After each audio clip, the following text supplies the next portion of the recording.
wa tarafa hii ya Miteja, na Kinjumbi ndo diwani wenu mimi wa viti maalum.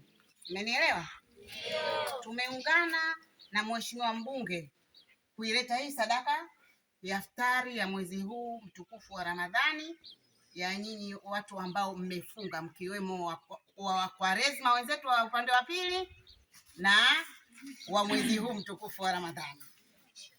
Tumewaletea watoto wetu wazuri, tunawapenda sana, na mbunge anasema anakupendeni sana, na ndio maana kaitafuta iftari mbunge wetu kuwaletea nyinyi watoto wetu wazuri. Mupambane na kusoma. Umenielewa eh? Ndio. Yaani mpambane na kusoma, hiyo zero hiyo isiyotokea mwaka huu. Tunataka yani maisha yote Kinjumbi iongoze, hatutaki nini? Sifuri. Mujitahidi watu wote. Sisi zamani wenzenu shule kulikuwa hamna. Wanafaulu watu shule hawapelekwi kwa sababu mashule nini? Hamna. Nyinyi leo mashule chungu mzima, msione mbali. Sisi tunataka Mtialambuko sijui wapi, Pungutini sijui wapi shida. Pambaneni, mufike shuleni na nyinyi baadaye mpate kuwa walimu.